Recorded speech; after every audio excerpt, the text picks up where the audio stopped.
Hey, ladies and gentlemen, welcome to another episode of the Beyond Seven Figures podcast. My guest today is a chief growth officer, chief strategy officer at a company called VSA Partners, where they work with companies like IBM, AT&T, Google, and some B2B brands like Cargill, Curia, and startup disruptors like Robinhood, for those of you who might know them. It's really all about helping clients identify and unlock growth potential by connecting their business strategy to brand, as well as experience and a whole bunch of other things. So, without further ado, I'm really excited to bring today's guest to you, Ari Navarro. Welcome to the show. Thank you. I'm excited to be here. Thanks for having me. No worries. So, when you're working with companies like IBM and AT&T and Google and so forth, what is the big thing that they're coming to you for? Yeah, whether it's a big legacy organization or a startup, we are at our best. Our companies come to us when they're at a pivotal moment. And I know that's quite broad and quite big, but that can either be you are a legacy organization and you have big legacy Mhm. challenges, whether that's you have to evolve, whether that's, growth has stagnated, whether it's, hey, you have digitally native companies sort of eating your lunch, whatever that sort of big moment is in your business.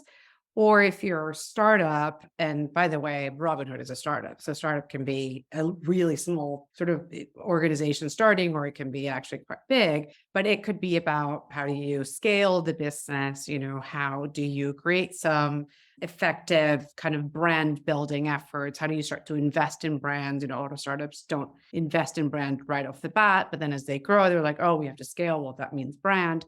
So there are different business challenges at different times, but that's when we at VSA, I think, are at our best. Got it. And now I feel like brand has got so many different definitions, but brand is a lot more than just, say, a logo. What is a good brand? Yeah. So the way that we talk about brand is basically a summary of what you do and what you have to offer in its simplest terms.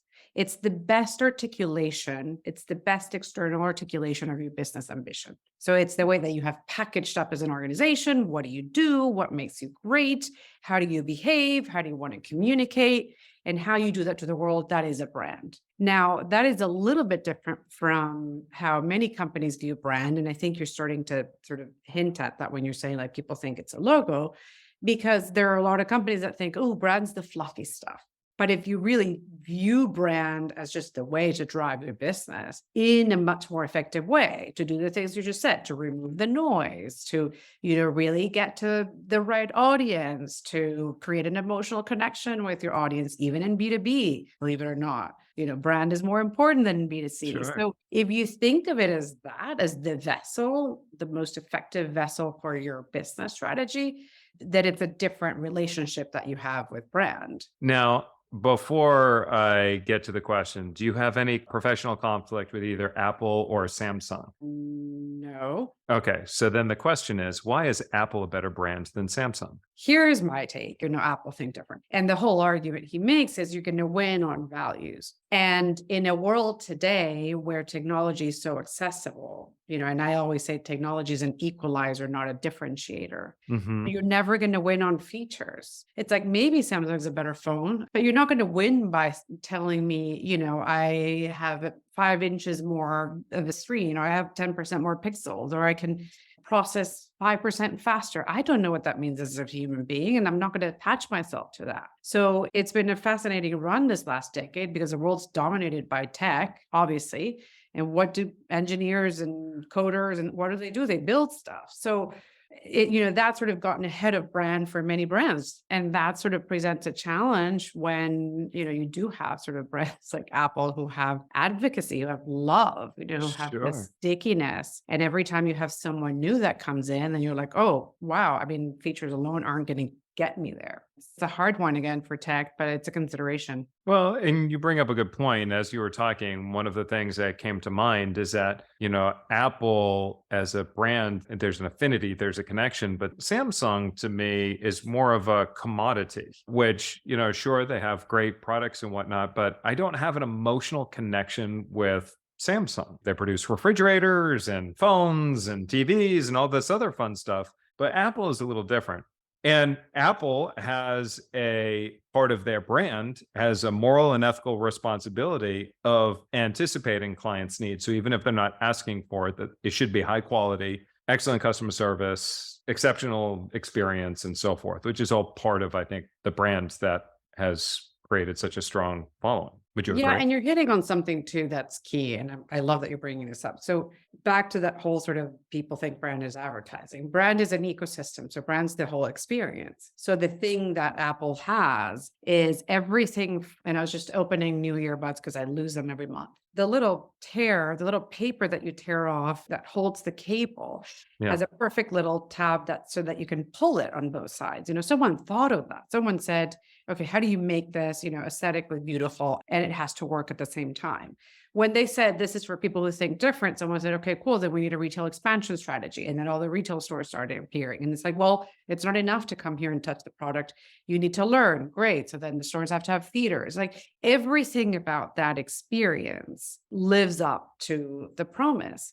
So that's very different from, Samsung, which are great products, by the way, but it isn't an ethos. It's not an ecosystem, of emotion and function, because it probably need a little bit of both. So that's the learning. And that takes a long time and investment and a vision to get there. And that's the other thing. If it's just coming from marketing and it's not a bigger vision of the organization, then it falls down on the external representation if it doesn't match what the company delivers. Now, one of the things that I've noticed about brands that are strong, I have a very difficult time thinking of a strong brand without having a person, even if it's fictional, like Ronald McDonald, associated with the brand. Mhm. So, is that coincidence or is that by design that either there's a founder or a object, a Geico, Gecko, or even Flow with Progressive that is connected with the brand? So a face with the brand. Yeah, I mean, it's a good question. We've thought about that because the way I would think of that is less of do you need a person and more of like, what's the brand mythology? So I think like Mark Zuckerberg gives Facebook a soul, whether it's a good soul or a bad soul, it's up to Right. who you talk to. Or if you look at Virgin, and it's like, Branson. Yeah. and Richard Branson, like you absorb those values and put them on the brand. You associate what you think of Richard Branson, and that's how you view the brand. It's just a branding job. I don't know that it's, like Look at Google, Twitter, I and think, Tesla, right? And all because so much of how you view because those Twitter is guys are based on, giants, like yeah, big PR machines. I don't think people think of Jeff Bezos necessarily when they think of Amazon, or I don't know that they associate Google with the founders. Like, I mean, there's a lot of big brands. Like, I don't think people know who founded Coca-Cola, or like, there's a lot of big brands that have been built without that, but it's a shortcut, no doubt. It's a shortcut to brand impression because then you're just translating the impression of that person onto the brand, or you're defining the brand through the lens of that founder. So if you were starting a business today, would you focus on building simultaneously a founder's brand with the business brand as a way of shortcutting the brand building process? Oh, only if you're really good. Like only if that seriously, I mean, because we see it with startups too. I mean, what I'm passionate is like finding the soul. So whether that soul sits with the founder or that soul sits with things this company has done, or it could be the story and the founder's not that charismatic. I mean, you need someone that is very good at speaking and telling a story, and for better or worse, charismatic, and, ideally not polarizing like Elon Musk, but just, invites people into the conversation like a Steve Jobs. If you have someone like that, for sure. If not, then no, you use that person to tell sort of the PR story, but not necessarily as the face of the brand. Sure. There's times though where I think polarizing is good for a brand though, right? I think so, but most brands don't. I mean, one of the most recognizable polarized brands that I can think of is Howard Stern. I mean, he himself is a brand and is super polarizing. Or look today, why am I drawing a blank? The podcasting guy who was an MMA guy, probably the number one podcaster in the world. Joe Rogan, very, very polarizing, but number one Fair. podcast brand in the world. We can Yeah, argue, but they're like, he is the product. The product is the person is the product. yeah, Where, Jeff Bezos is not the product. It's Amazon, right. platform where you buy stuff. Yeah, I guess Apple was polarizing in that they made the difference between Microsoft versus Apple, and that was Microsoft. Polarizing in a very tasteful way. Yeah, and I guess what I meant polarizing is, but objectively speaking, it hasn't been a good polarizing. I think is more about having conviction in your point of view. And Mhm. that is fundamental for brands. And that could be a podcast in itself because it's like Right. navigating what does that look like. So that to me for sure is honestly would be a fascinating conversation because you start to get into like how do you navigate that today? When is it appropriate then? Because, we've seen, and, without this turning into a big political conversation, but if we look at just strictly data, we've seen brands like Budweiser who have made a political statement and their stock went down by 25% or so. Companies like Target who openly commented or made a change or something, their stock, tanked. And I'm sure there are other brands that made a change and had a difference in stock in a positive way. But there are many companies now where the founders have an opinion and they're not sure as to whether or not it makes sense or when it makes sense to comment. And so, how would you advise your clients when it comes to this hotly contested political environment on how do they address these issues? Is it best to stay quiet? Should they comment? When is it appropriate? What is your opinion there? I mean, honestly, I don't want to give a blank statement because it depends on what topic you're going to get into and how that connects back to who you are as an organization. If it's out of the blue and sort of disingenuous and it doesn't track with how you have behaved as an organization and a company, it's Sure. it's going to bomb so almost sort of automatically. But I think one thing that we've been talking about internally and with clients too is that in the past, companies had one job, CEO had one job, and that was to create the shareholder value. So they would make decisions that were a disservice to maybe the world potentially, or to the employees, or to the environment, whatever it was, because it was driving shareholder value, right? It was like, okay, we're going to grow 10 more factories. Okay, it doesn't matter if we destroy half the planet, but now that's, our stock's going up. So over the last 5 years, it's gotten worse, but decade really, companies are held responsible for much more than just creating shareholder value or we Mhm. wouldn't be having this conversation. Right. And, you can argue with, I always say, like, I think that's happened because the beacons that hold society up have failed the world. Religion, like all the things, government, the things that should be sort of the beacons of morality in society. But Right. that's how we hold brands now accountable. So companies have to think about what we call like multiple stakeholder value, meaning if you're making a decision, are you creating value for your employees? Are you creating value like profit? Because you're not a nonprofit. So if you're a profit, like it has to make money. Are you creating value for society at large? Is it a better supply chain? Like it's really hard to do. So a Mm. lot of those companies, honestly, I think calibrate and do the math. We gained 10% more loyalty in our core customer. So that more than makes up for it financially. Well, what I heard from this is when you understand who your core customer is and what's most important to your core customer, the brand's responsibility is to support the core customer and the core customer's community and the things that are important to the core customer. I mean, you are a company, you have a business. The point I was making is like that business and making profit can't come at the expense of everything. Yes. So Right. it's like, great. Am I creating value for my customer, value for shareholders, value for my employees? I mean, so many companies today, it's like that image has to be the same. You Right. can't have disgruntled employees because they can pick up the phone and in 2 seconds destroy your reputation. So That is true.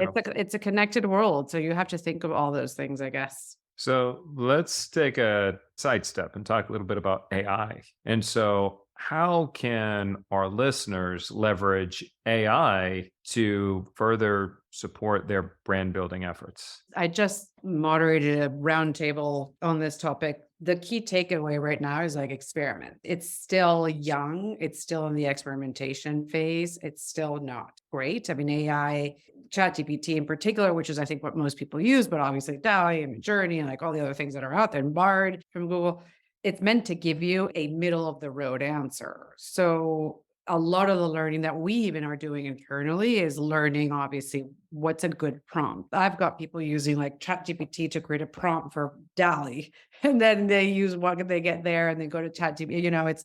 And that's, I think, the stage that I would love to encourage everyone is just try it and use it and experiment and don't get frustrated because it's easy. It's like, so you have to keep asking what you need to know in different ways to get to something uniquely different. And then manage your expectations because it's Right. not going to give you the entire answer, but if you look for little nuggets, it actually helps do some of the legwork. So Sure. that's, I think, where I would encourage people. The other thing that's a huge consideration is use it now for things that are good enough or where the Yeah. requirement is good enough. And by that, I mean, obviously people are using it for content creation. And if what it's given you is giving you the same results and it's not going to hurt your company or your brand, then use it. Why not? If Mhm. it's good enough for what you need and you've tried it and it's working, use it. I think you have to find a way to use it so that you're better at what you're doing versus, put yourself at risk. Sure. And you brought up the point about, how you use it and whatnot. And right now the competitive advantage is using ChatGPT for speed, but that advantage is getting smaller and smaller and smaller as more and more people use ChatGPT. But then the advantage is going to come to what you said earlier, which is about prompt engineering. Because you might turn around and ask ChatGPT, provide me with a strategy for blank, whatever that is, and it spits it all out. Now, most people, and this will remain the same for God knows how long because our society is so conditioned into easy buttons and quick fixes, and they take everything at face value that they'll take the first prompt that they put out there at face value and run with it. Yeah, you add variables. The more variables you add, the better that's going to be. Oh, it's It, like iteration. Yeah. it's so cool. Exactly like I said, iteration. And it's like a painting that, it slowly starts to come together and you look at it and go, wow, this is awesome. But the user that is not only today, but the average user that is going to be in the indefinite future, just because of inherently how lazy people are, they won't go through the iterative process. And they'll take everything at face value, just like the articles. You can spin around, you can turn an article, but that's only a competitive advantage now. And when everybody can turn around and put articles out there, it's no longer a competitive advantage. But then it's how you're going to use the content and the different ways to produce the content and so forth that later becomes an advantage. It's very dynamic. Yeah, one thing that's interesting we were talking about, and maybe it does learn so fast that maybe it doesn't matter. I don't know. But one thing that we were sort of debating is like, if you ask me a question, if you ask my opinion, whatever I'm going to say is tainted or informed by my life experiences. Yep. So for those of you listening who don't know, I'm Venezuelan. So part of it is going to be my point of view is going to come from having been born and raised in that country and then moving here in Sure. my 20s. And, like we all do, we all have life experiences. Sure. And that adds a texture and a nuance and a only one of a kind answer in any one of us because we're only one of a kind. Only you have lived your life. And there's value in that. There's value in different perspectives that have different people that have done different things and how you tackle a problem is very different from someone else will.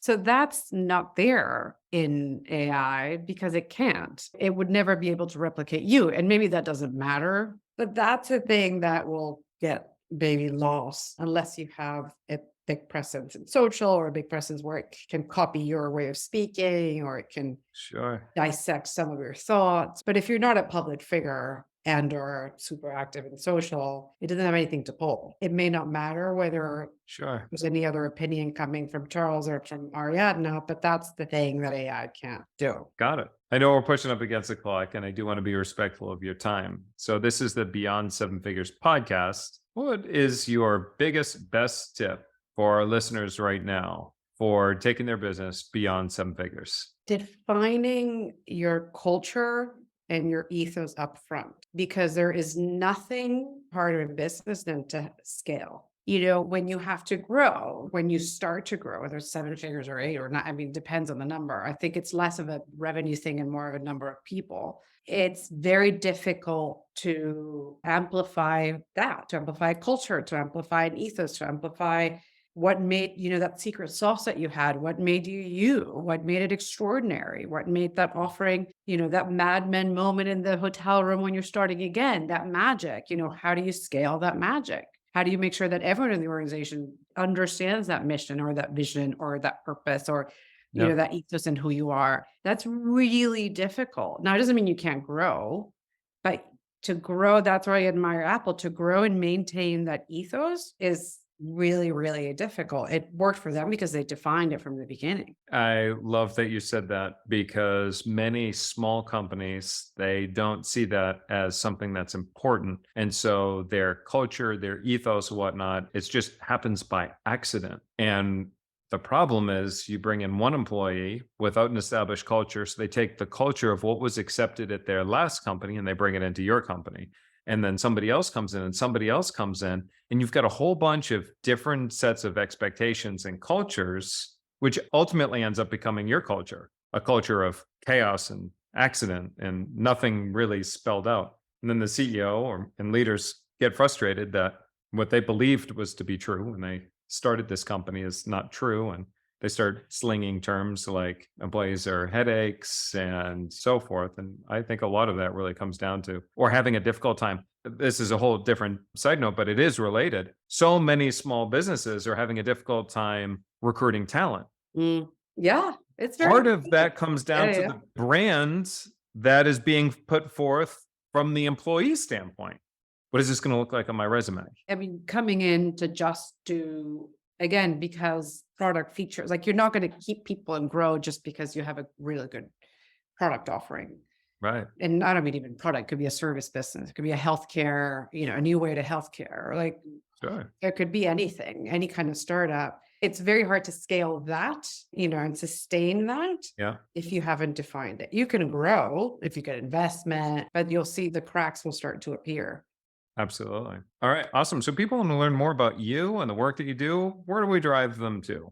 Yeah, VSApartners.com. And you can find us, of course, on all the socials as well. Very cool. So that's VSA Partners. We talked a lot about brands today, and I will tell you, brand is one of the most important focuses that you can have right now in your business for building that sustainable advantage for a number of different reasons, not only for attracting good employees, not only for retaining customers and clients, not only for getting more clients, but what you're going to find in this AI world that's happening is that the more somebody can look for you by name, the bigger your Mhm. competitive advantage. People aren't by and large going to the internet and saying, best smartphone. They're not doing that anymore. They're going for Apple. They're going for iPhone. They're looking for you by name. And we're going to see that importance of that brand growing, I believe, my hallucination over time. So, Ari, thank you again for being a guest here on this podcast. This conversation was fascinating. I could have continued talking with you for hours and hours and hours. So, and for those of you who are looking for more tips, strategies, and information for taking your business beyond seven figures, also remember to check us out at predictableprofits.com. Again, that's predictableprofits.com. This is Charles Gadet with my new friend, Ariadna Navarro, and I will see you in another episode. Thank you for having me.